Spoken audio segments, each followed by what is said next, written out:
Hello everyone. Welcome back to IAS Cafe. My name is Priyanka. As you all know, on this platform, we are discussing the Vision IAS PT 365 magazine for your CSE Prelims 2024 examination. And parallel to that, we started discussing of previous year's question paper of polity section wise.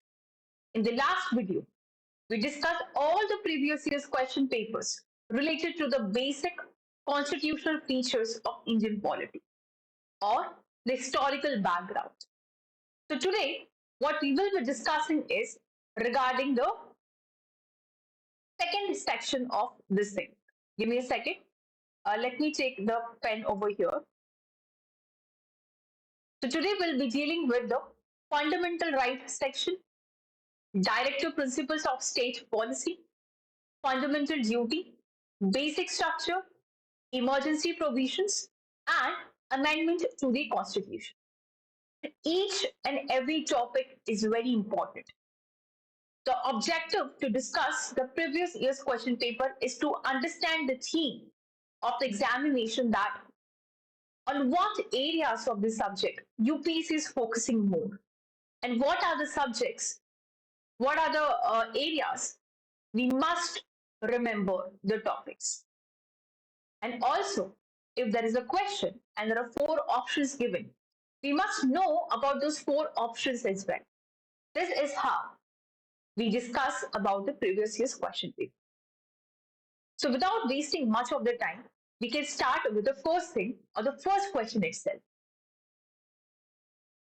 That is, in India, which one of the following constitutional amendment was widely believed to be enacted to overcome the judicial interpretation, to overcome the judicial interpretation of the fundamental right. So what is this question is saying that आपको चार options दे रखे हैं, इसमें से कौन सा constitutional amendment ऐसा था जिसने फंडामेंटल राइट्स को लेके जो जुडिशरी का इंटरप्रिटेशन था उसको ओवरकम किया.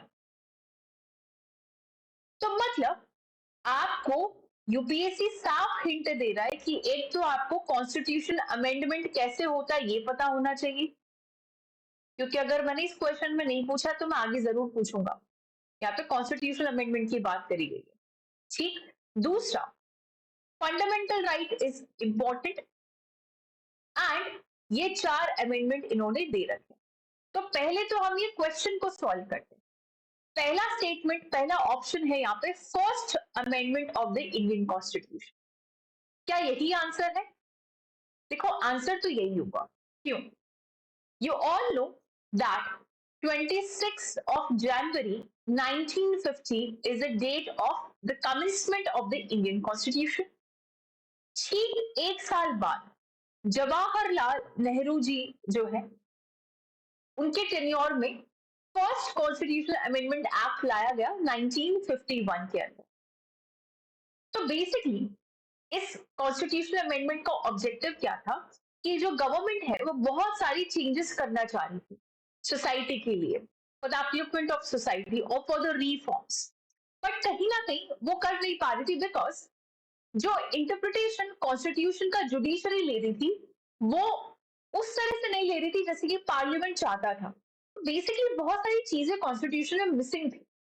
तो उसको एड्रेस करने के लिए फर्स्ट अमेंडमेंट 1951 आया. जैसे कि अगर हम इंपॉर्टेंट चेंजेस की बात करते हैं तो यहाँ पे हमारे पास एक बहुत इंपॉर्टेंट टॉपिक आ जाता है, that is article 19 clause 1 sub clause F and article 31. ये दोनों ही आर्टिकल राइट टू प्रॉपर्टी के साथ डील करते हैं. ठीक है. तो जब राइट टू प्रॉपर्टी के साथ डील करते तो उस वक्त के टाइम पे ये एक फंडामेंटल राइट हुआ करता था. मतलब उस वक्त के टाइम पे ये एक फंडामेंटल राइट हुआ करता था. मतलब आप इसमें कोई भी चेंज ऐसा नहीं कर सकते हो या फिर कोई भी अमेंडमेंट ऐसा नहीं ला सकते हो जिससे फंडामेंटल राइट का वायलेशन होता हो. लेकिन उस वक्त सरकार जमींदारी सिस्टम के अंदर रिफॉर्म्स लाना चाह रही थी, लैंड रिफॉर्म्स लाना चाह रही थी, बट वो कर नहीं पा रही थी बिकॉज यहाँ पे फंडामेंटल राइट उनका वायलेट हो रहा था.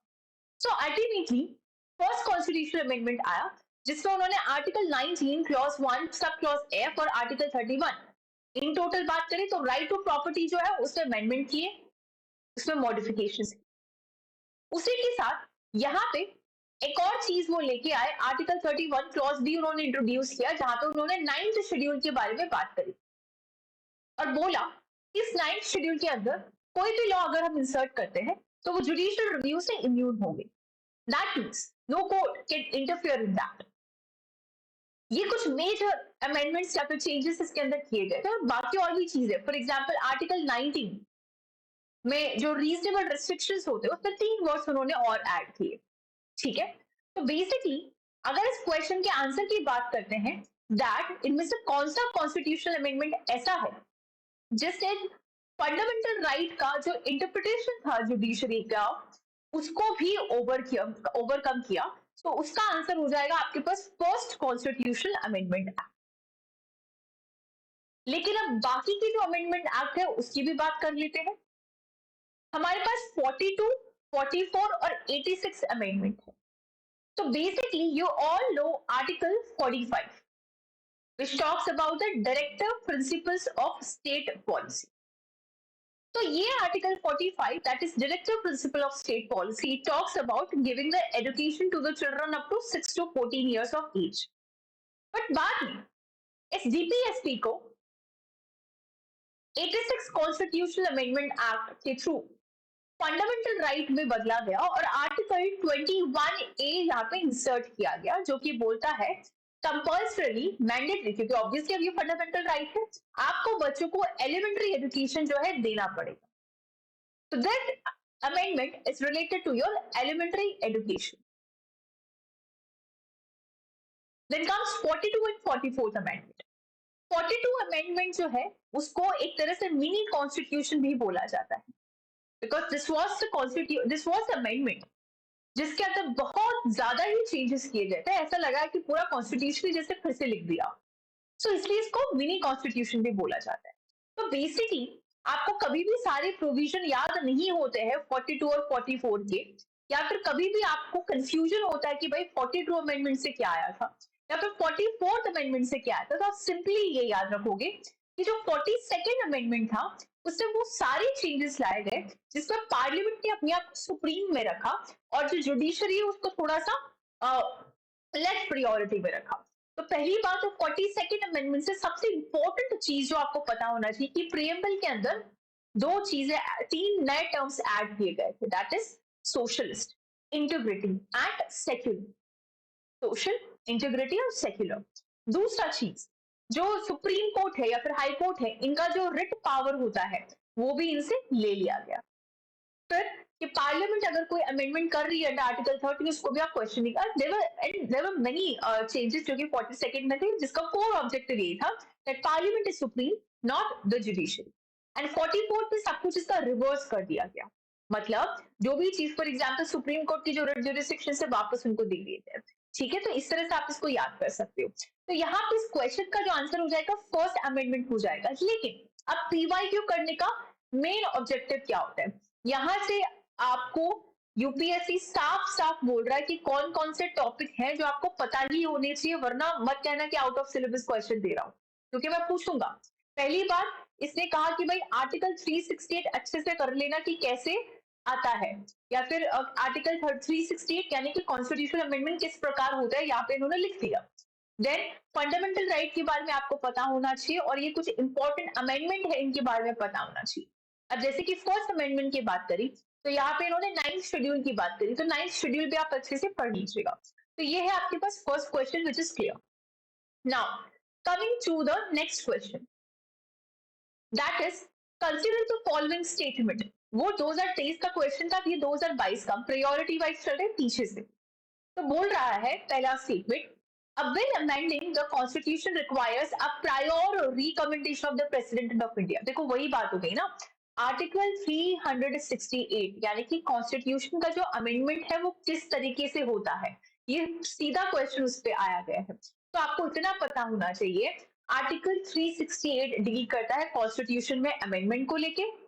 दूसरी चीज, पार्लियामेंट के अंदर आप उसको इंट्रोड्यूस कर सकते हो बिल को, राइट? दैट मीन्स लोकसभा के अंदर भी कर सकते हो, राज्यसभा के भी अंदर आप उसको इंट्रोड्यूस कर सकते हो। क्या उसको प्राइवेट मेंबर भी इंट्रोड्यूस कर सकता है? हाँ, और मिनिस्टर भी इंट्रोड्यूस कर सकता है। Everyone can introduce a bill, आपको प्रेसिडेंट की भी जरूरत नहीं पड़ेगी, लेकिन उसमें स्टेट लेजिस्लेचर का कोई भी रोल नहीं रहेगा। State legislature is not able to will not able to introduce the constitutional amendment bill. और अब पास कैसे होता है? स्पेशल मेजोरिटी से पास होगा और दोनों हाउस अलग अलग पास करेगी, उसमें ज्वाइंट सिटिंग का केस नहीं होता है। ये एक प्रोसेस है अमेंडमेंट का। फिर आप अमेंडमेंट किस प्रकार से कर सकते हो? तो बेसिकली तीन तरीके के होते हैं। पहला, आर्टिकल 368 के अंदर अगर आप अमेंडमेंट की बात करते हो तो वो दो ही तरीके से हो सकता है। एक, जो स्पेशल मेजोरिटी से आप कर रहे हो, और दूसरा, अगर आप कोई ऐसी चीज अमेंड कर रहे हो जिससे कॉन्स्टिट्यूशन का फेडरल स्ट्रक्चर इंफ्लुएंस हो रहा है, तो वहां पे स्पेशल मेजोरिटी के साथ साथ आप सिंपल मेजोरिटी भी लगेगी और half of the state ratification जो है वो भी लगेगा। अब ये तो होगी आर्टिकल 368 के अंदर दो तरीके की अमेंडमेंट के। फिर कुछ और अमेंडमेंट्स होते हैं जो आप सिंपल मेजोरिटी से पास कर सकते हो, जैसे कि एक नॉर्मल ऑर्डिनरी बिल पास होता है, लेकिन वो आप आर्टिकल 368 के कॉन्स्टिट्यूशनल अमेंडमेंट में उसकी बात नहीं करोगे। जैसे कि जब आप कॉन्स्टिट्यूशन का आर्टिकल 2 आर्टिकल 3 की बात करते हो, when you change the boundaries of the state, the names of the state, so that could be done by simple majority just like an ordinary bill. So that is not the case of article 368, but yes, उसको हम एक amendment मानेंगे। ये process clear है? आप question करते हैं that consider the following statement। पहला स्टेटमेंट बोलता है a bill amending the constitution requires a prior recommendation of the president of India। अभी अभी हमने डिस्कस किया कि भाई प्रेसिडेंट की परमिशन की जरूरत नहीं पड़ती इसके अंदर, चाहे लोकसभा में आप ओरिजिनेट करो, राज्यसभा में करो, चाहे प्राइवेट मेंबर करो या मिनिस्टर करो, प्रेसिडेंट की जरूरत नहीं पड़ेगी और स्टेट लेजिस्लेचर का इसमें कोई भी रोल नहीं होता है। ठीक है, give me, where is my that, just give me a second, I think I am not able to find my marker.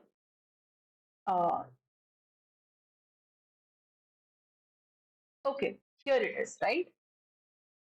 या, so basically, first statement is wrong. Then second statement is when a constitution amendment bill is presented to the President of India, it is obligatory for the President of India to give his or her assent। अब यहाँ पे बात हुआ है कि अगर कोई bill, constitution amendment bill जो है, पास हो जाता है, तो वहां पे क्या प्रेसिडेंट उसको मना कर सकता है कि नहीं मैं इसको एसेंट नहीं दूंगा? नहीं, वहां पे जो प्रेसिडेंट है उसको कंपल्सरी इसको एसेंट देना ही होता है। तो ये आपके पास करेक्ट है।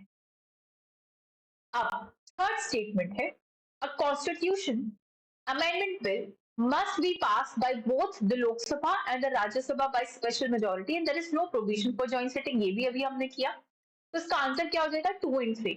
अब देखो, पहला स्टेटमेंट तो एब्सोल्युटली क्रिस्टल क्लियर था, अगर मतलब ये तो सबको ही पता होना चाहिए अगर बहुत बार आपने प्रिपरेशन करी है या फिर बेसिक लक्ष्मीकांत पढ़ी है कि प्रेसिडेंट की जरूरत हमें नहीं पड़ती। तो अगर आप फर्स्ट स्टेटमेंट को एलिमिनेट भी करते तो भी आपका आंसर आ जाता है 2 and 3। लेकिन आजकल जो एग्जाम का फॉर्मेट है वो चेंज हो गया है, like only 3 statements are correct, 2 statement, मतलब आपको हर एक स्टेटमेंट जो है पता होना चाहिए। तो इसीलिए आपको 2 और 3 ये दोनों भी पता होना चाहिए था और आंसर आ जाता आपका 2 and 3। क्लियर? ठीक है, आगे बढ़ते हैं। Question number 3, it says right to privacy is protected under which article of the Constitution of India? तो बेसिकली ये चीजें बहुत ही टिप्स पे आपको पता होना चाहिए। Right to marriage, right to move abroad, right to privacy, ये सब आपका आर्टिकल 21 का पार्ट है, which talks about life with dignity, liberty. ये इंपॉर्टेंट यहाँ पे आपके पास टॉपिक्स जो होते हैं वो लिखे हुए होते हैं। बट फिर भी एक बार, बाकी के जो आर्टिकल्स है क्या वो आपको पता है? देखो, जब हम बात करते हैं इक्वालिटी के बारे में, यानी आपका कॉन्स्टिट्यूशन जो मेजर आपको फ्रीडम देता है वो 6 होते हैं। एक है आपके पास right to equality. Right to equality में आपके पास जो आर्टिकल्स कवर है आर्टिकल 14 से लेके आर्टिकल 19, बिकॉज इसके आगे जो हो जाएगा राइट टू फ्रीडम,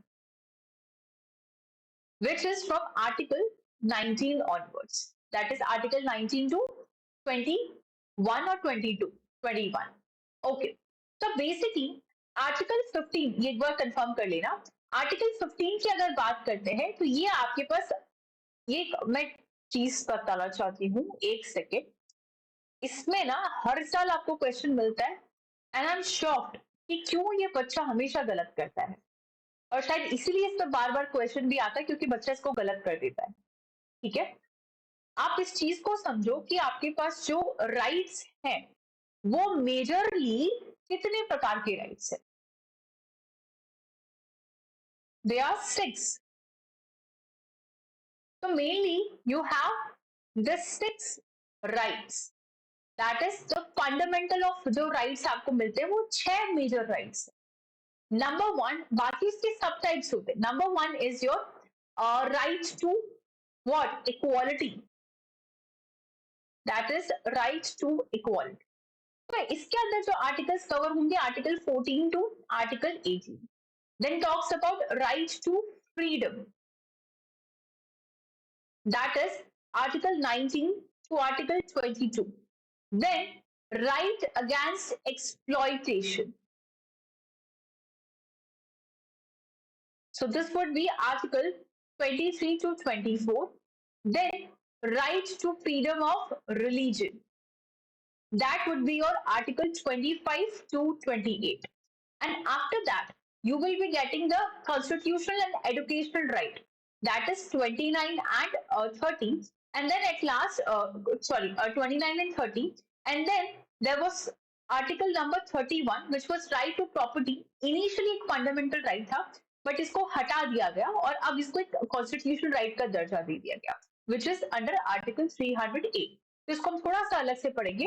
फिर आता है article 32, which talks about constitutional remedies. तो अब यहाँ पे इस चीज को समझो, आर्टिकल 15 है ये, आर्टिकल 15. तो जब हम आर्टिकल 15 के बारे में बात करते हैं, पहली चीज तो ये क्रिस्टल क्लियर होना चाहिए कि ये राइट टू इक्वालिटी का पार्ट है. आर्टिकल 14 से 18 राइट टू इक्वालिटी के अंदर आता है, और इसी आर्टिकल 15 के अंदर आपके पास 5 ग्राउंड्स भी दे रखे हैं, that is race, religion, caste, gender, sex and all those things, कि इसके बेसिस पे आप डिस्क्रिमिनेशन नहीं कर सकते हो. बट इसी के अंदर एक्सेप्शंस भी है अबाउट द पॉजिटिव डिफरेंशिएशंस, कि फॉर एग्जांपल वुमेन है, चाइल्ड है, सोशल एजुकेशनल बैकग्राउंड क्लासेस है, उनके लिए आप थोड़ा सा डिफरेंशिएट जो है या फिर स्पेशल प्रोविजंस आप बना सकते हो. लेकिन अगर कोई पूछे दैट आर्टिकल 15 जो है तो यहाँ पे किसका पार्ट है? राइट टू इक्वालिटी का पार्ट है. फिर यहाँ पे आता है आर्टिकल 19. आर्टिकल 19 आपको freedom of speech and expression देता है, बट ये किसका पार्ट है? Freedom of right to freedom का पार्ट है. फिर यहाँ पे आता है article 21, that is right to life and liberty, कि आप डिग्निटी के साथ रह सकते हैं, लिबर्टी के साथ रह सकते हैं, बट ये भी फ्रीडम में ही आता है, राइट टू फ्रीडम के अंदर आता है. एंड फिर आपके पास article 29, education and the constitutional जो राइट्स है उसके अंदर आता है. तो ये जो राइट टू प्रिवेसी है, that is part of your article 21. Actually इस क्वेश्चन को जितने ज्यादा स्टार लगा सकते हो लगा लेना, क्योंकि आर्टिकल 21 पे नंबर ऑफ क्वेश्चंस आते हैं अलग अलग तरीके से. यहाँ इन्होंने डायरेक्टली पूछा कि राइट टू प्रिवेसी आर्टिकल 21 में आता है. फिर ये आर्टिकल 21 में जो लिबर्टी है उसकी डेफिनेशन पे क्वेश्चन पूछ लेगा. तो दिस इज हाउ ये अलग अलग तरीके से आपको क्वेश्चन पूछेंगे. और ये भी याद रखिएगा आर्टिकल 15 क्या है, 19 क्या है और 29. ठीक है, बढ़ते हैं हमारा अगला क्वेश्चन जो है उसकी तरफ. That a legislation which confers on the executive or administrative authority an unguided and uncontrolled discretionary power in the matter of application of the law violate which one of the fundamental right जो कि यहाँ पे दे रखा है. तो पहला जो यहाँ पे ऑप्शन है आर्टिकल 14, 28, 32 और 44. तो बेसिकली आप वहां पे लॉ का वायलेशन कर रहे हो. तो जब आप लॉ का वायलेशन करते हो तो क्रिस्टल क्लियर है कि यहाँ पे आर्टिकल 14 की बात हो रही है. वाई? आर्टिकल 14 सबसे पहले तो किसका पार्ट है ये आपको पता होगा, राइट टू इक्वालिटी का पार्ट है. Right to equality. ठीक है, तो article 14 is the part of your right to equality. So in this right to equality there are two things. So when you talk about the right to equality, that there are two things. One is your equality before the law, and another is your equal protection of the law. Equal Next time I will add a slide where I can write as well because I don't have space here. So I have no idea if you can see it properly or not. But I'll make sure in the next video you just see it properly. Okay, let's start from here. So when I talk about Article 14, so Article 14 is part of your equality. That is right to equality. In this right to equality, one thing is your that is equality before the law, and the other thing is your equal protection of the law. Equal protection of the law. So when I talk about equality before the law, that means law के सामने सब बराबर है. For example, if I say that ये 10 questions हैं और आपको इसको सॉल्व करोगे तो ही आपको कार जो है गिफ्ट में मिलेगी, ये लॉ मैंने बना दिया. लेकिन अब एक 10th क्लास का बच्चा है, वो भी यही 10 क्वेश्चन सॉल्व कर रहा है, और एक आईआईटी से ग्रेजुएट बंदा है, वो भी यही क्वेश्चन सॉल्व कर रहा है. तो बेसिकली क्या आपको लगता है कि क्या ये सही चीज है? क्योंकि आईआईटी वाला जो है ये मैथ्स के क्वेश्चन बहुत इजीली कर लेगा, और वहीं वो जो 10th क्लास का स्टूडेंट है वो यहाँ पे स्ट्रगल कर रहा होगा. तो मतलब ये क्या कह रहा है कि लॉ के सामने सब बराबर है, ये बात तो सही है. यानी ये रोक रहा है, ये एक्स्ट्रा प्रिविलेजेस देने के लिए रोक रहा है, इसीलिए इसको नेगेटिव कंसेप्ट भी बोला जाता है इक्वालिटी बिफोर लॉ को. लेकिन जब हम इक्वल प्रोटेक्शन ऑफ लॉ की बात करते हैं तो यहाँ पर सर्कमस्टांसेस को देखते हुए, सिचुएशन को देखते हुए इक्वालिटी ना देके इक्विटी देने की बात करते हैं, इक्वल अपॉर्चुनिटी देने की बात करते हैं कि ठीक है हम एक क्वेश्चन पेपर बनाएंगे, उसको जो भी सॉल्व करेगा उसको हम कार जो है गिफ्ट में देंगे. लेकिन यहाँ पे एज ग्रुप डिसाइड कर देगी 10 से 12 तक की जो बचे उसके लिए थोड़ा सा इजी पेपर होगा और जो ग्रेजुएट्स हैं उनके लिए थोड़ा सा डिफिकल्ट पेपर होगा. तो this is the concept of equality before protection of the law, right. But ये आपको नेगेटिव और जो पॉजिटिव कंसेप्ट ये समझ आ गया.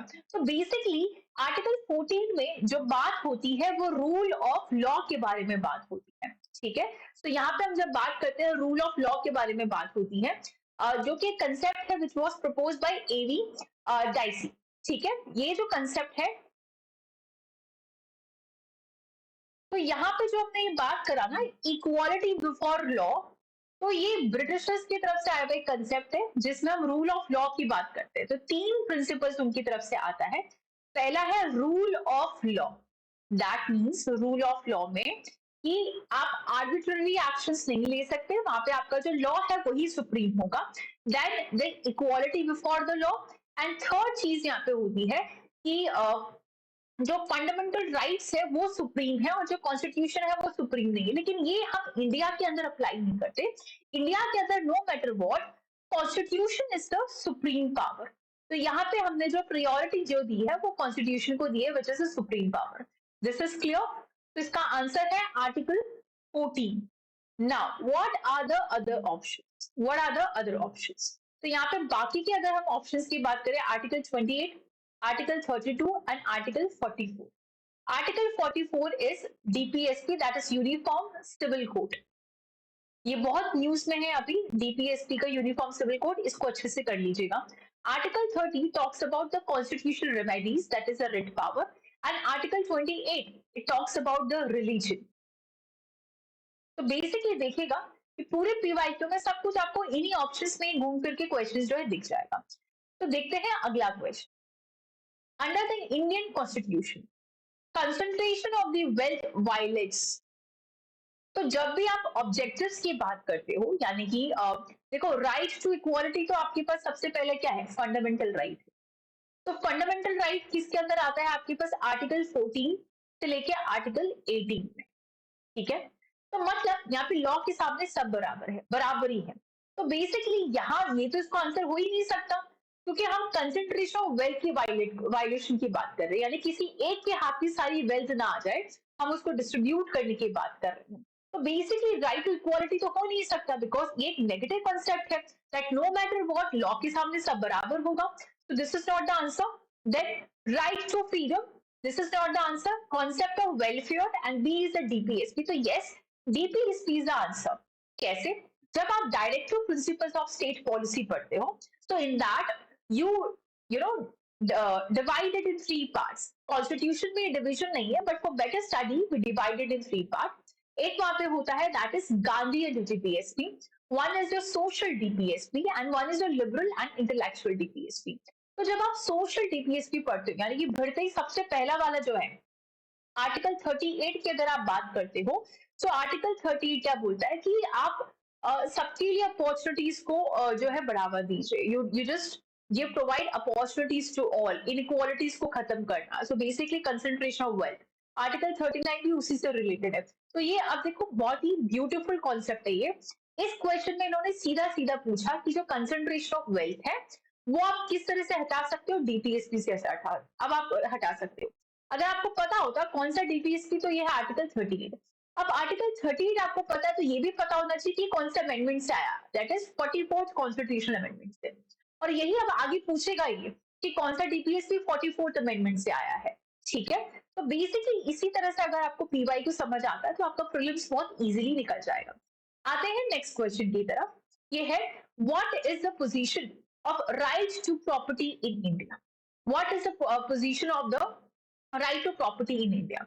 हमने बात करा कि इनिशियली हमारे पास जो फंडामेंटल राइट थे वो 7 थे, लेकिन जो राइट टू प्रॉपर्टी है उसको फंडामेंटल राइट से हटा दिया गया और उसको एक अलग से कॉन्स्टिट्यूशनल जो राइट है उसका दर्जा दिया गया आर्टिकल 300A के अंदर. कौन सा? दैट इज आर्टिकल 300A के अंदर. ठीक है, और ये है पार्ट 12 का जो पार्ट है उसके अंदर आता है. तो जब हम पढ़ते हैं जितनी भी जितना आप इसको रिवाइज करोगे, जितना इसको रिपीटेड टाइम्स करोगे, उतना आपके लिए बेनिफिशियल है. तो बेसिकली टोटल फंडामेंटल राइट्स कौन सी है? सबसे पहला right to equality, that means article 14 to 18. Then right to freedom, that is article 19 to 22. Then right against exploitation, article 29 to 30. फिर आर्टिकल 31 राइट टू प्रॉपर्टी हुआ करता था बट उसको हटा दिया गया 44th अमेंडमेंट से, और उसको कहां भेजा? एक कॉन्स्टिट्यूशनल राइट में, पार्ट 12 ऑफ द कॉन्स्टिट्यूशन के अंदर, और वहां पे उसको ऐड किया आर्टिकल 308 के अंदर. एक बार प्लीज कंफर्म कर लीजिएगा कि 44th अमेंडमेंट है या 42 अमेंडमेंट है. ठीक है, तो बेसिकली आज की डेट में राइट टू प्रॉपर्टी एक लीगल राइट है जो कि चाहे सिटीजन हो या नॉन सिटीजन हो, ये दोनों के लिए अवेलेबल होता है. ठीक है, तो यहाँ पे क्वेश्चन क्या है, that what is the position of right to property in India. First statement कह रहा है कि ये लीगल राइट है, कि यस ये लीगल राइट है, बट ये भी बोल रहा है कि क्या ये सिर्फ सिटीजन के लिए है? नहीं. Second, legal right available to any person. हाँ, सिटीजन हो या नॉन सिटीजन हो, एक लीगल राइट है, ये कॉन्स्टिट्यूशनल राइट है, ये किसी को भी मिल सकती है. थर्ड स्टेटमेंट क्या है, फंडामेंटल राइट है? नहीं, पहले फंडामेंटल राइट था उसको हटा दिया गया है और अब उसको 300A पार्ट 12 में रखा गया, तो ये गलत है और ये भी आपके पास गलत हो जाएगा. बढ़ते हैं अगले क्वेश्चन की तरफ. ये क्वेश्चन है विच one of the following categories of fundamental right incorporate protection against the untouchability as a form of discrimination. अब देखो, जैसे ही अनटचेबिलिटी की बात आती है आपको याद आ जाना चाहिए दैट इज आर्टिकल 17 की बात हो रही. तो जब हम बात कर रहे हैं आर्टिकल 17 की, तो हमने बात करा कि आर्टिकल 14 से लेके आर्टिकल 18 ये किसके अंदर आता है? इक्वालिटी के अंदर आता है. किसके अंदर आता है? इक्वालिटी के अंदर आता है. तो जब फंडामेंटल राइट जो कि प्रोटेक्ट करता है अनटचेबिलिटी के खिलाफ, तो वहां पे ऑप्शन आपको सीधा इक्वालिटी करना है, लेकिन बच्चे क्या करते हैं? राइट टू फ्रीडम टच कर देते हैं. क्यों? क्योंकि उन्होंने पढ़ा अनटचेबिलिटी. अनटचेबिलिटी को लिटरल सेंस में ले जाते हैं कि ठीक है हम किसी को छू नहीं सकते, हमारी मर्जी. हमारी मर्जी मतलब मेरा फ्रीडम है फ्रीडम, लेकिन आप उसको सोचो कि ये आपका जो फ्रीडम है, ये आपका जो राइट है अनटचेबिलिटी का, वो आर्टिकल 17 के अंदर कवर है, और आर्टिकल 14 से लेकर आर्टिकल 18 ये आपके राइट टू इक्वालिटी के साथ डील करता है. So this is right to equality जो है आंसर इसका हो जाएगा. क्लियर? ठीक है, बढ़ते हैं अगले क्वेश्चन की तरफ. एक second.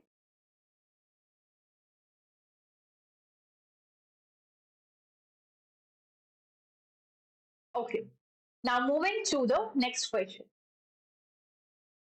with reference to the provisions contained in the part 4, मतलब ऐसे पढ़ते ही ना दिमाग में एक लट्टू चमक जाना चाहिए, बल्ब चमक जाना चाहिए। Part 14 directive principle of state policy की बात कर रहे हैं, ठीक है।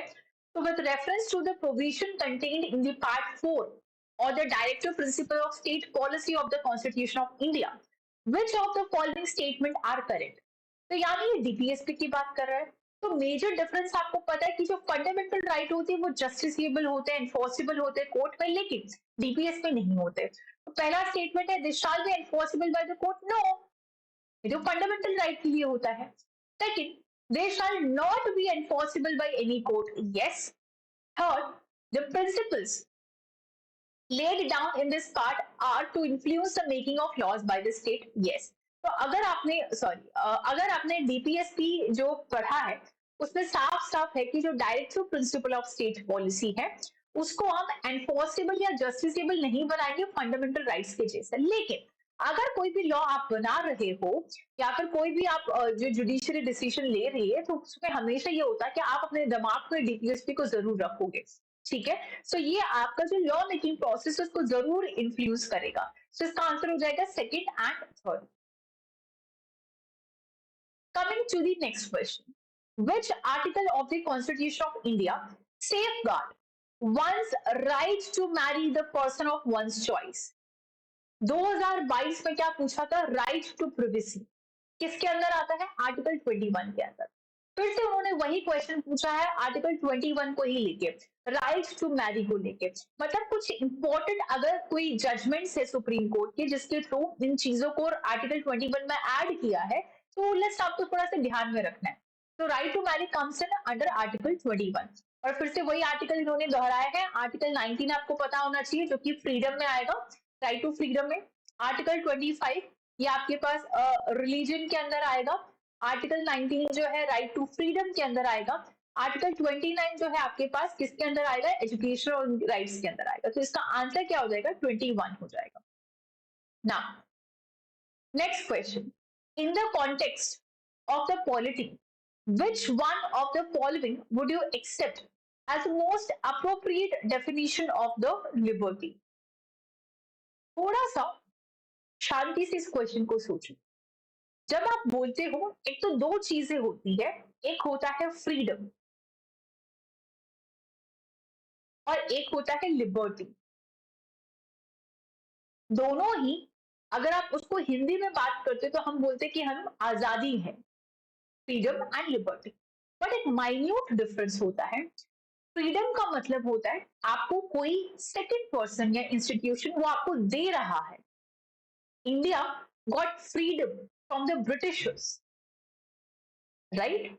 लेकिन अगर मैं बोलूं कि मैं एक आजाद पंछी हूं, मुझे किसी की जरूरत नहीं है, मतलब मैं बोल रही हूं मैं एक लिबरल पर्सन हूं, लिबर्टी है मुझे। अगर एक इंडिविजुअल खुद से कुछ भी कर पा रहा है वो उसका लिबर्टी है, लेकिन अगर कोई दूसरा उसे आजादी दे रहा है वो फ्रीडम है। ये क्लियर, ठीक है।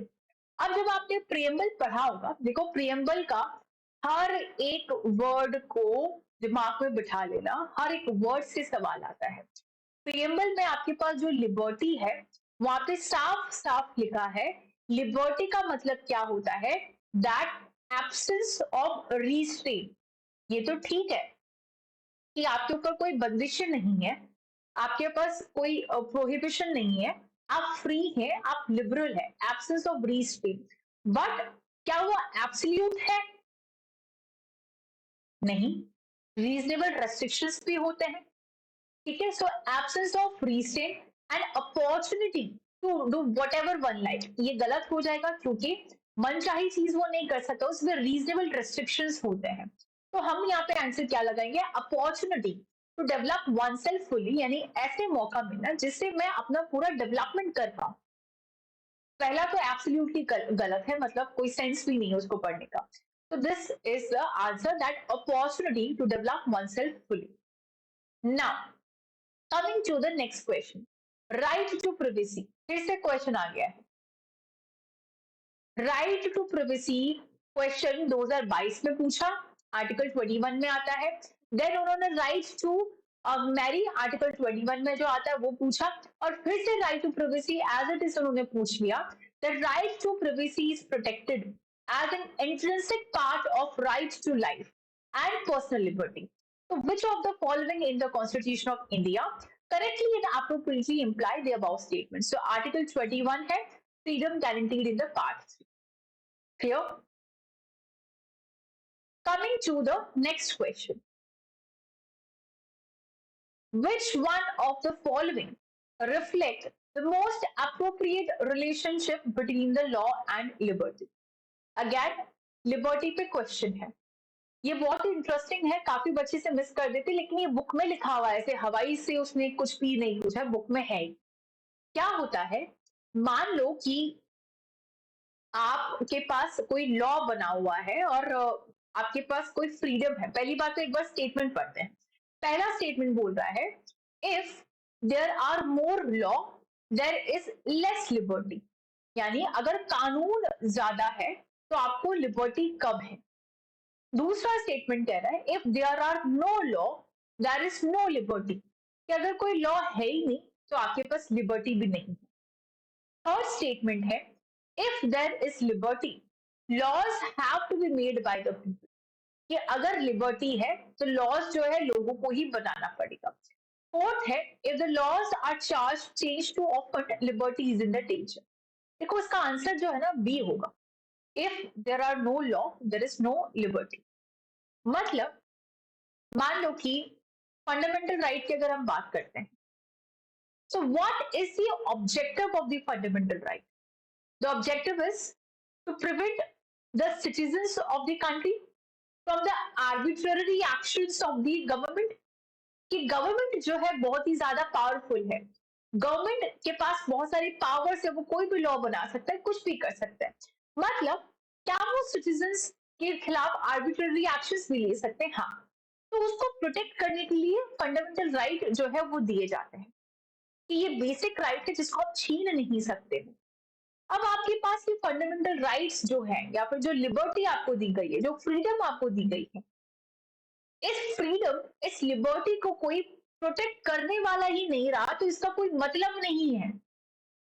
तभी तो आपके पास कॉन्स्टिट्यूशन में आर्टिकल 32 है जो कि बात करता है कॉन्स्टिट्यूशनल रेमेडीज के बारे में, कि भाई अगर आपका फंडामेंटल राइट वायलेशन होता है तो आप आर्टिकल 32 की मदद से सुप्रीम कोर्ट को अप्रोच कर सकते हो. Supreme court has the power to issue the writ as well. Habeas corpus, mandamus is there, certiorari is there, right? Prohibition is there, quo warranto is there. So that means there must be certain laws to prevent your liberty. अगर कोई loss नहीं होंगे तो आप आपस में liberal कैसे हो पाओगे? मतलब आप तो लड़ मरोगे. मैं बोल रही हूँ कि मुझे आजादी है कि मैं कुछ भी करूंगी, पास वाली बोल रही है कि नहीं नहीं नहीं नहीं मुझे भी आजादी है, मैं तलवार चला सकती हूँ, मेरे लगे तो लगे. तो बेसिकली ये लिबर्टी तभी सेफ हैंड में रह पाएगी या ज्यादा से ज्यादा आप उसको एक्सेस कर पाओगे जब ज्यादा से ज्यादा लॉ होंगे आपके पास, या फिर ये पैरेलली चलेगा एक्चुअली. तो बेसिकली अगर कोई लॉ ही नहीं है तो कोई लिबर्टी भी नहीं होगा. Correct. Coming to the next question. So इसका आंसर हो जाएगा, if there are no laws there is no liberty. Next, which of the following statements are true of the fundamental duties of an Indian citizen? ये 2017 में पूछा गया. तो फिर से फंडामेंटल ड्यूटी के बारे में सब कुछ पता होना चाहिए कि आर्टिकल 51 में आया था, पार्ट 4A में था, बाद में ऐड किया गया था, किसकी कमिटी से रिकमेंड किया गया था, everything.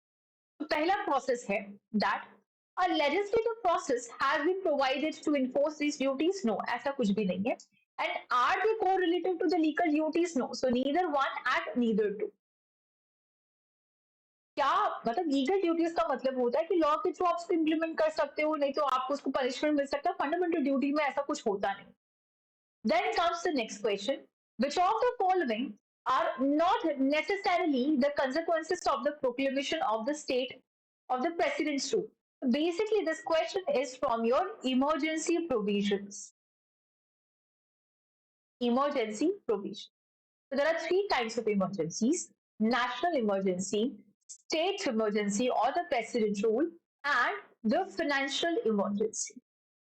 And the financial emergency, right? So when I talk about this, three types of emergencies. One is the national emergency, then there is a state emergency, and the other one is the financial emergency. So as we have seen in this question, that okay, so which of the following are not necessarily, that means ये कहीं ना कहीं आपको गलत statement के बारे में पूछ रहा है, that which of the following are not necessarily the consequences of proclamation of the president rule in the state. That means ये बात कर रहा है आर्टिकल 356 की, समझ गया? प्रेसिडेंट रूल सुनते ही आपको पता होना चाहिए किसकी बात कर रहा है, आर्टिकल 356 के बारे में बात कर रहा है।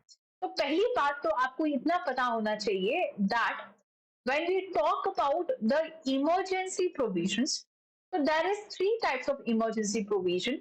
One is your national emergency, then you have the state emergency, or also known as the president's rule, or the one is your financial emergency. Okay, so then it comes to financial emergency. So when we talk about the state's emergency or the president's rule, so this comes under article 356. President has also power under 365. तो पहली बात तो एक चीज याद रखेंगे that article 355 जो है ये सेंटर को पावर देता है to protect the state from the external aggression.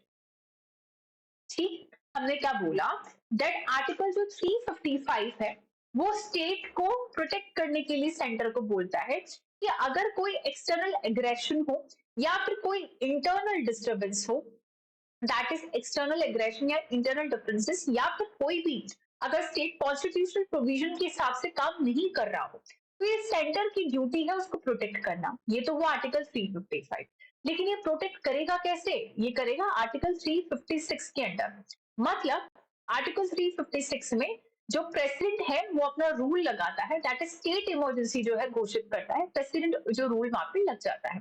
अब ये प्रेसिडेंट रूल कैसे लगता है, या तो जो फलाना स्टेट है उसका गवर्नर खुद जाके रिपोर्ट करता है प्रेसिडेंट को, that it just reports to the president that the state is not working as per the constitutional provision, या फिर जो प्रेसिडेंट है उसको खुद को ऐसे लगता है कि भाई वो जो स्टेट है वो कॉन्स्टिट्यूशनल प्रोविजन के अकॉर्डिंग नहीं लग रहा। तो सबसे पहली बात यहाँ पे जो प्रेसिडेंट है खुद से क्या कर सकते हैं, स्टेट इमरजेंसी इशू कर सकते हैं। The president can issue the state emergency. मान लो उन्होंने जो स्टेट इमरजेंसी है वो घोषित करी 1 जनवरी 2024 को। अब जैसे ही उन्होंने इशू किया वहां पे दो कंडीशंस है, दैट जो डेट है इशू की तब से लेके 2 महीने तक तो ये भाई वैलिड मानी जाएगी, और इसी डेट को इसको पार्लियामेंट के अंदर भेज दिया जाता है पास होने के लिए। मतलब लोकसभा और राज्यसभा दोनों ही इसको सिंपल मेजोरिटी से पास करेंगे, सिंपल मेजोरिटी से पास करेंगे। और अगर ये पास हो जाती है तो भाई 2 महीने तो थी, अब 6 महीने तक ये और वैलिड होगी। लेकिन अगर पास नहीं होता पार्लियामेंट में तो ये 2 महीने बाद इनवैलिड घोषित कर दी जाएगी। तो बेसिकली यहाँ पे 3 साल तक, मैक्सिमम 3 इयर्स तक आप प्रेसिडेंट रूल कहीं पे भी लगा सकते हो, बट हर 6 महीने में आपको उसको फिर से पार्लियामेंट में पास करवाने की जरूरत पड़ेगी। अब जब ये प्रोसेस पता चल गया है तो इसमें हम क्या बात करते हैं, स्टेटमेंट के बारे में बात करते हैं। तो पहला स्टेटमेंट है दैट क्या प्रेसिडेंट रूल के समय पे dissolution of state legislative assembly होता है? नहीं होता। क्यों? क्योंकि वो आप वहां पे सस्पेंड कर सकते हो टेम्पररी चीज के लिए, या फिर आप टेम्पररी उसको क्या कर सकते हो, काम करने के लिए मना कर सकते हो, बट डिसॉल्व नहीं करते हो। ना ही लोकल बॉडी का डिसोल्यूशन होता है। सेकंड है removal of the council ministers, ये करेक्ट है। तो बट हमको गलत चीज पूछा है, तो हमारा गलत आंसर क्या है, फर्स्ट और थ्री, तो option number B is the answer. Now coming to the next question, that right to vote and to be elected in the India is, सबसे पहली बात, क्या ये फंडामेंटल राइट है? नहीं। नेचुरल राइट है? नहीं। लीगल राइट नहीं। देखो जो फंडामेंटल राइट नहीं है वो बस्ती क्या है आपके पास, कॉन्स्टिट्यूशनल राइट है। So it is a constitutional right. हालांकि जब आप इसको पढ़ोगे तो वहां पे लिखा होगा कि it is legal under constitutional right, but दोनों में से अगर आपको चूज करना है तो you will choose a constitutional right. Next question, which of the following are envisaged by right against exploitation in the constitution of India? तो सबसे पहले तो अबॉलिशन ऑफ अनटचेबिलिटी आर्टिकल 17 पे ऊपर क्वेश्चन आया था, अभी अभी हमने कुछ ही देर पहले डिस्कस किया दैट अनटचेबिलिटी जो है आर्टिकल 17 में आता है और ये राइट टू इक्वालिटी का पार्ट है. ठीक है, ये किसका पार्ट है? Right to equality. तो आप इसको एलिमिनेट कर दो. तो बेसिकली सेकंड गया, यहाँ पे सेकंड गया और सेकंड गया, तो आंसर तो यहीं पे आ गया आपके पास 1 and 4, that is 1 and 4. But फिर भी हम देखेंगे statement 3 that is protection of the interest of minorities. तो ये तो आपके पास 29 और 30 हो जाएगा, जो कि आपके पास एजुकेशनल राइट्स की बात करता है माइनॉरिटीज में. फिर है आपके पास राइट अगेंस्ट द एक्सप्लॉइटेशन जो है, इसमें है prohibition of trafficking human beings, yes हम ये पढ़ते हैं. Prohibition of employment of children in factories and mines, yes हम भी ये पढ़ते हैं. तो answer is clear, that is 1 and 4. Coming to the next question, with reference to the Constitution of India, DPSP constitute the limitations upon. क्या ये legislative functions पे करता है या ये बहुत ही प्यारा question. Even you can relate the judicial review as well. That judicial review is to examine the constitutionality of the laws plus the executive or the administrative functions as well. तो यहाँ पे आपको ये बताना है कि क्या DPSP जो है लिमिटेशंस लेजिस्लेटिव फंक्शंस पे या फिर एग्जीक्यूटिव फंक्शंस पे करता है या नहीं करता. थोड़ा सा सोचो, इसको हम लास्ट में लेंगे क्योंकि पूरा जो टॉपिक है ये हम यहाँ पे डिस्कस करेंगे. ठीक. Now coming to the next question, which principle among the following was added to the DPSP by 42nd amendment? देखो मैंने बोला था कि वहां पे उन्होंने पूछा DPSP के बारे में, फिर ये पूछ लेगा कि कौन से अमेंडमेंट से आया था. तो आर्टिकल 38 जो है आपके पास ये 44th अमेंडमेंट से आया था. फिर बात करते हैं जब आर्टिकल 45 के बारे में, मैंने गलत लिख दिया ना. Okay, so when I talk about the article 38, so this was inserted with the constitutional amendment of 44. ठीक है. फिर article 45 it was inserted with 86 constitutional amendment, इससे related है. फिर बचता है आपके पास आर्टिकल 39 है या फिर 39A है, ये सब आया था आपके पास 42nd अमेंडमेंट से. तो ये क्या हो जाएगा? Equal pay for equal work for both the man and women, participation of workers in the management of industries, right to work, education and public assistance, no. Securing the live wages, no. So answer would be your B. Coming to the next question, that in the context of India, which one of the following is correct relationship between the right and the duties? तो देखो इसका statement 4 देखते हैं. Duties and rights are important for the stability of the duties. Not right are important for the stability of state. क्या ये statement correct हो सकता है? ये बोल रहा है कि भाई duties तो जरूरी है लेकिन fundamental rights जो जरूरी नहीं है for the stability of the state. So no, it is wrong. C option, rights not duties are important for advancement of personalities of citizens. गलत. Then rights are personal and hence independent of societies and duties. Rights are correlated with the duties. This could be the correct answer. Next question is the idea of welfare state. फिर से इन्होंने बात कर ली DPSP की, so ये कहाँ पे बात किया गया है? DPSP में दिया गया है. Then coming to the next question again, which of the following are among the fundamental duties of citizens laid down? तो basically आपको सारी fundamental duties थोड़ा सा पता होना चाहिए. तो इसमें सबसे पहले यहाँ पे बात करी गई है to preserve the rich heritage of our composite culture. हाँ, ये fundamental duty होती है. To protect the weaker sections from the social injustice. ये तो DPSP की बात हो गई. To develop the scientific temper, to strive towards the excellence in all the spheres of individuals. So 1, 3 and 4 would be your answer. Next, consider the following provisions under the directive principle of state policy as enshrined in the Constitution. So securing for citizens of India a uniform civil code. क्या ये DPSP के अंदर बात होती है? हाँ. Article 44 इसी की बात करता है. फिर है ऑर्गेनाइजिंग द विलेज पंचायत. क्या इसकी बात होती है? हाँ. अब आप बताओगे कि क्या ये आर्टिकल 40 में आता है या आर्टिकल 50, दोनों में से कौन सा आर्टिकल है जो कि विलेज पंचायत के लिए बात करता है? Then the third statement is promoting the cottage industries in the rural area, yes.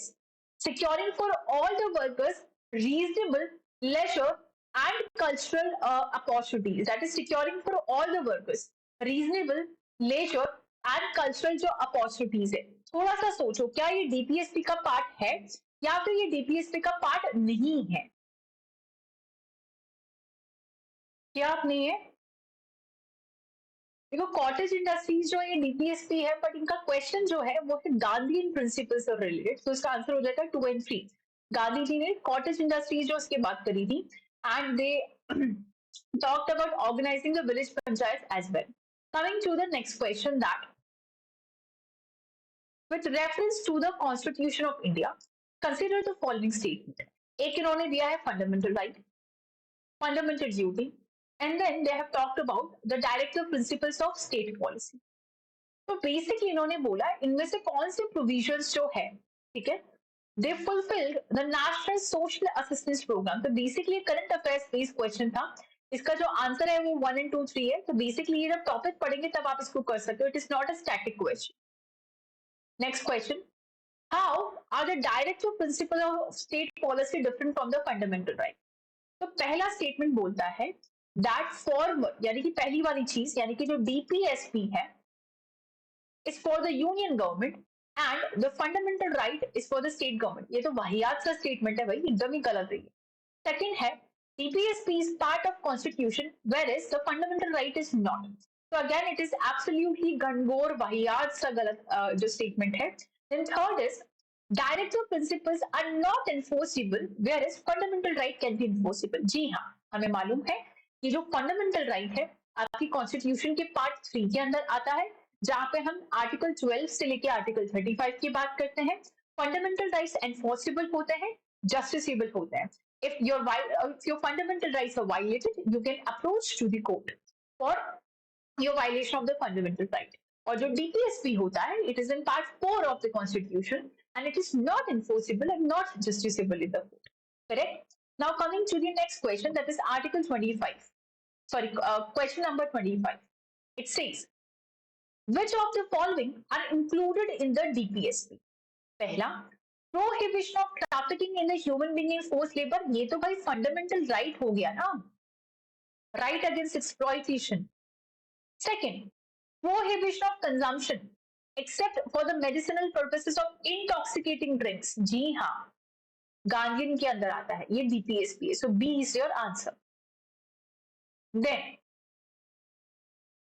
consider the following statement in respect of the financial emergency under Article 360 of the Constitution. अब यहाँ पे आपके पास बात आती है नेक्स्ट के बारे में, दैट इज फाइनेंशियल इमरजेंसी के बारे में. पहला ये जो स्टेटमेंट है वो बोल रहा है that a proclamation of financial emergency. Okay, you read the question and answer the question and then we can discuss, because emergency provisions जो है अभी अभी हमने डिस्कस किया है.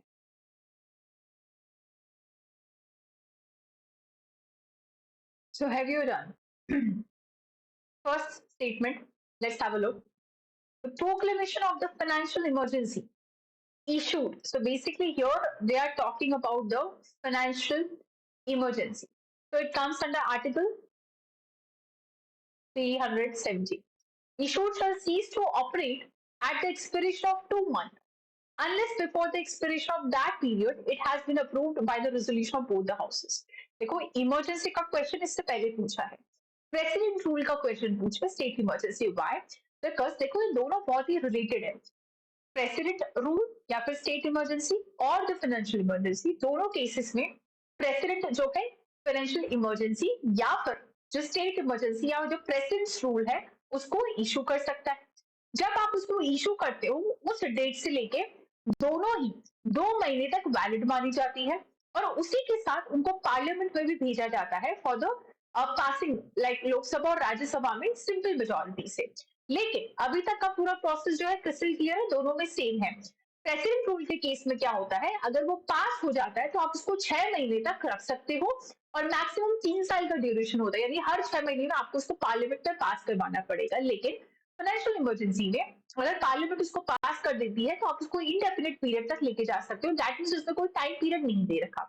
तो पहला स्टेटमेंट यहाँ पे बोलता है that proclamation of the financial emergency issued shall cease to operate at the expiration of the 2 months unless before the expiration of the period it has been approved by the resolution of both the houses of the parliament. Clear?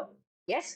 Second, if any proclamation of financial emergency is in operation, it is competent for the President of India to issue the directions for the reduction of the salaries and allowances of all or any class of the person serving in connection with the affairs of union but excluding the judges of the Supreme Court. तो यहाँ पे इसका point था। तो basically क्या होता है, जब आप फाइनेंशियल इमरजेंसी की बात करते हो तो उसमें प्रेसिडेंट के पास पावर होता है to control the financial things, right, कि वो सैलरीज वगैरह जो है उसमें भी आपके पास काट छाट कर सकता है। तो वहां पे जजेस जो है सुप्रीम कोर्ट, हाई कोर्ट, उनकी भी सैलरीज को काट दिया जाता है, कम कर दिया जाता है। तो यहाँ पे एक्सक्लूडेड था, इंक्लूडेड होना चाहिए था। तो आंसर है आपके पास नंबर 1। क्लियर है? आगे बढ़ते हैं। ठीक है, यहाँ पे दे रखा है आपके पास question number 27 that article 301 is related to the right to property. हमने बहुत बार बोला है कि इनिशियली आपके कॉन्स्टिट्यूशन में 7 फंडामेंटल राइट थे। That means article 31 was right to property, but इस फंडामेंटल राइट से इसको हटा दिया गया और उसको ऐड किया गया आर्टिकल 300A के अंदर, जो कि आपके पास आता है part 12 of the Indian constitution. तो क्या आर्टिकल 301 प्रॉपर्टी को बात करता है? नहीं, इट इज 300A। ठीक है, तो ये हो जाएगा आपके पास गलत।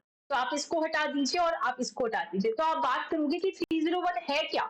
तो जब आप part 3 of the Indian constitution पढ़ते हो, जिसमें हम बात करते हैं fundamental right, so we also talk that there are certain other rights जो कि फंडामेंटल राइट्स की तरह जस्टिसेबल है लेकिन इम्पॉसिबल है, बट वो पार्ट 3 ऑफ फंडामेंटल नहीं होती। तो उसमें से एक है आपके पास आर्टिकल 301, दैट इज ट्रेड और इंटरकॉर्स के लिए होता है। Second statement is right to property is a legal right but not a fundamental right. Yes, यही अभी हमने बात करा।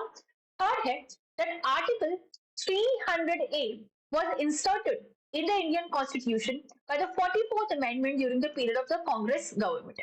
अब इसको आप देखेंगे कि क्या ये कांग्रेस गवर्नमेंट, देखो सबको पता है कि 44 अमेंडमेंट से आया था, बट यहाँ पे इन्होंने अब जो मजेदार जो ट्विस्ट डाला है कि क्या उसको कांग्रेस की या कोई और वहां पे सरकार थी। तो यस, वहां पे जनता पार्टी की सरकार थी, तो ये गलत है। तो बेसिकली आधे बच्चे ना यहीं पे गायब हो जाएंगे, क्योंकि उन्होंने क्या बोला कि भाई बहुत रटा है मैंने तो, कि भाई राइट टू प्रॉपर्टी जो है पहले फंडामेंटल राइट थी, फिर 44th अमेंडमेंट से मैंने उसको हटा दिया, ये भी मुझे पता है, और उसको 300A में डाल दिया, ये भी मुझे पता है। लेकिन फिर वो आगे की चीज पढ़ते ही नहीं कि यहाँ पे लिखा है कि क्या कांग्रेस गवर्नमेंट के टाइम पे थी? नहीं, it was during the Janata party government. तो आंसर क्या हो जाएगा? Only 2। Next question, which one of the following articles of the Indian Constitution provides that it shall be the duty of the union protect? ये देखो अभी अभी हमने किया, जब हमने क्या बात करी, आर्टिकल 356 की बात करी, जो कि किससे रिलेटेड था? जो कि आपके पास प्रेसिडेंट रूल से रिलेटेड था, या फिर स्टेट जो इमरजेंसी है उससे रिलेटेड था। हमने कहा कि इससे पहले आता है आर्टिकल 355, जो कि बोलता है कि सेंटर की ड्यूटी है कि वो स्टेट को प्रोटेक्ट करे from the external aggression, from internal disturbances, या फिर अगर उनकी कॉन्स्टिट्यूशनल प्रोविजंस का फेलियर हो रहा है। तो इन 3 चीजों से सेंटर की ड्यूटी है स्टेट को बचाए, और ये बचाता कैसे? आर्टिकल 356 यानी कि 56 में प्रेसिडेंट रूल लगा के। तो यहाँ पे सीधा सीधा पूछा है कि ड्यूटी किसके अंदर लिखी हुई है? आर्टिकल 355 के अंदर लिखी हुई है। आप फटाफट से कमेंट सेक्शन में मेरे को बताइए कि आर्टिकल 215, 275 और 325 ये किस चीज से रिलेटेड?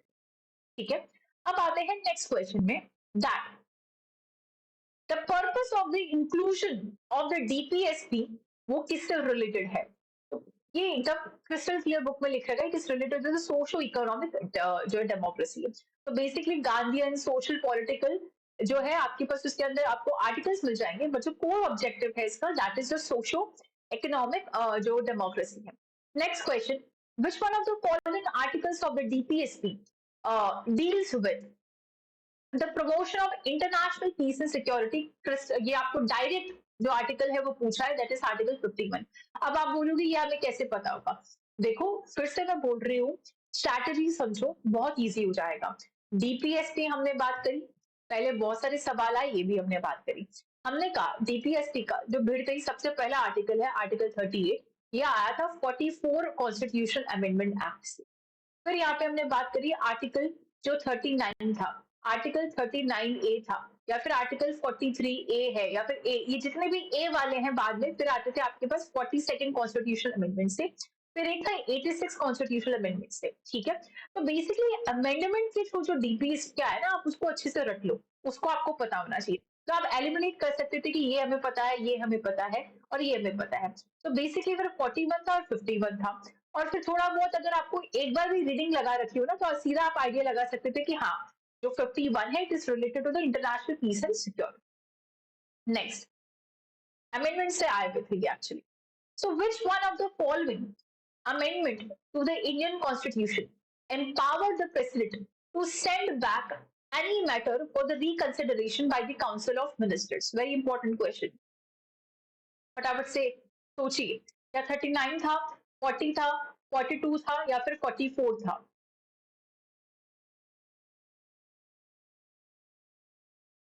तो आंसर इज डी। वाई? हमने पहले भी बोला था कि अगर कंफ्यूजन हो 42nd और 44 में, आपको सिर्फ इतना याद रखना है, the objective of 42nd constitution amendment वो क्या था? That supremacy of the parliament, supremacy of the parliament. ठीक है, बट 44th में रिवर्स कर दिया गया था, एंड ये सब सुप्रीमेसी को हटा के जुडिशरी के पावर्स जो है वापस दे दिए गए थे। तो इसी से आप कर सकते थे कॉमन सेंस से, that which of the amendment of Indian constitution empower the president to send back any matter for the reconsideration of the Council of Ministers, that is 44th Amendment. Now coming to the next question, that the 93rd Constitutional Amendment Bill deals with, तो इसमें से कौन सा है जो कि 93rd के साथ डील करता है? तो पहला इसमें बोल रखा है continuation of reservation for the backward classes in the government job. Second, free and compulsory education for all the children between the age of 6 to 14. देखो ये तो गलत है, आपको पता है ये 86 अमेंडमेंट से आया था। Then reservation of 30% post for women in the government recruitment, allocation of more number of parliamentary seats for the recently formed state. तो ऐसा तो कोई स्टेटमेंट है नहीं वैसे, फिर भी थोड़ा सा सोचो, एलिमिनेट करके इसका आंसर आ जाएगा कि जो 32 है उसका आंसर क्या होगा?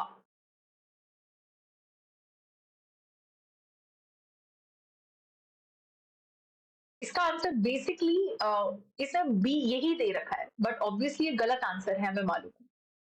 इसको थोड़ा सा स्टडी करेंगे, स्टार लगाओ, लास्ट में करते हैं इसको। अब आते हैं अगले क्वेश्चन के ऊपर। In the Indian constitution the right to equality is granted by 5 articles. वही रिपीटेड क्वेश्चन है, हमने बोला राइट टू इक्वालिटी आर्टिकल 14 से आर्टिकल 18 में आता है, राइट टू फ्रीडम आर्टिकल 19 से आर्टिकल 22 में आता है, then 23 and 24, then 24 25 onward 28 is your religious जो राइट्स है वो हो जाएंगे। फिर आता है next question, that is question number 34। इसमें आपको क्या करना है? Match the list 1 that is article of the Indian constitution with the list 2 and select the correct answer using the code given below. तो ये है आपके पास आर्टिकल 16 है, एक आर्टिकल 29 है, 30 और 31 है। सीधे आपको मैच करना है, ये मैच कर लीजिएगा।